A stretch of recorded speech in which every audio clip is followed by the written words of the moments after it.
Ray Lucia Jr. here, and back once again with another advisor edition of Lucia Capital Group Weekly. I'm joined today by Chris Lloyd, CFP, our main man out there in the Phoenix and Scottsdale area. And Chris, I'd like to say welcome back to the hot seat, baby, but I know it's got to be at least 110 degrees out there.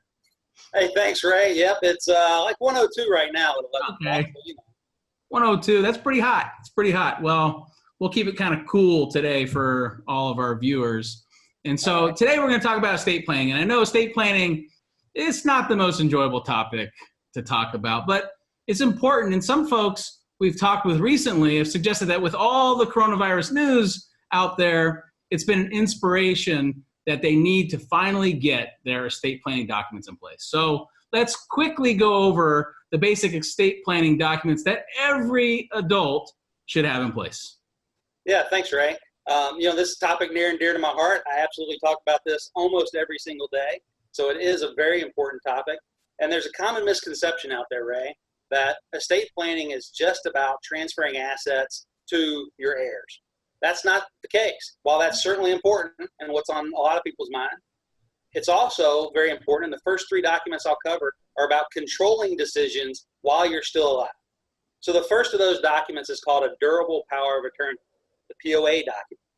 Right? That document allows you to appoint somebody else to make decisions on your behalf. Now, at least a lot of the time, these things spring into effect when you're incapacitated. Now, people who think they're married, who are married, think that they're okay with this because, oh, it's okay, my spouse will just make decisions if something happens to me. But as you know, and I know from dealing with financial services all the time, we're restricted in what we can tell a spouse or give information to a spouse or do for a spouse on certain accounts without that power of attorney in hand. So a power of attorney document is extremely important, and it's oftentimes missed and underestimated.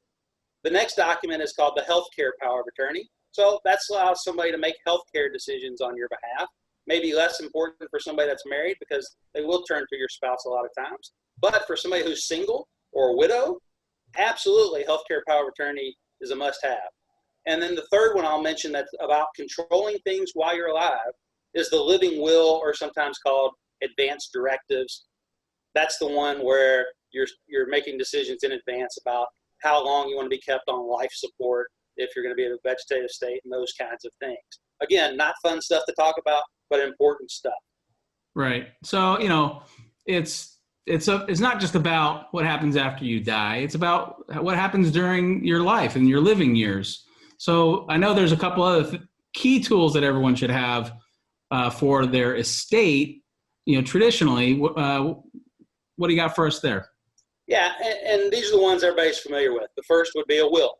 So everybody should have a will, or at least every adult should have a will.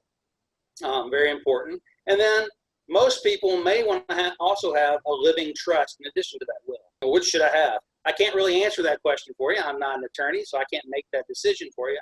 But I can help you think through the considerations involved in making that decision.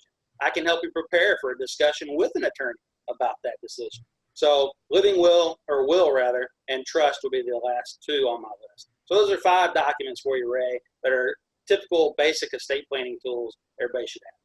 And so, it may feel like it's overwhelming if someone's watching this video and go, oh my God, there's these 5 things we got to think about. I mean, what's been your experience, Chris, with helping clients and their dealings with their estate planning attorney with getting these 5 things in order?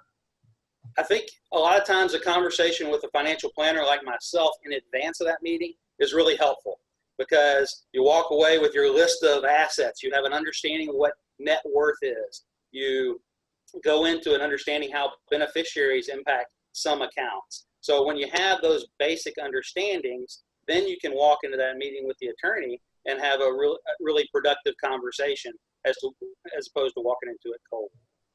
And I think that it really is the key. The value proposition of working with a financial advisor goes beyond just investments. It goes into both estate in the traditional sense planning and the things that we talked about with the durable power of attorney and the healthcare healthcare power of attorney and the advanced directives as well. And so thank you, Chris, for all this wisdom as usual. Stay cool out there in Scottsdale, Arizona. And for everybody, at Lucia Capital Group, we talk about financial advice. It's just not about managing investments, and it's really about helping everybody make good financial decisions whenever we can, including estate planning. So please take a few minutes today, review your estate planning documents. If your documents aren't in order, or if you don't have any, we encourage you to contact a qualified estate planning attorney. And if you don't have one, just talk with your Lucia advisor. He or she might be able to refer you to someone in your area. And so thanks again, Chris. I'm going to sign off again. Once again, I'm Ray Lucia Jr., and thanks so much for watching. Please stay safe out there, everybody, and we'll see you again next time.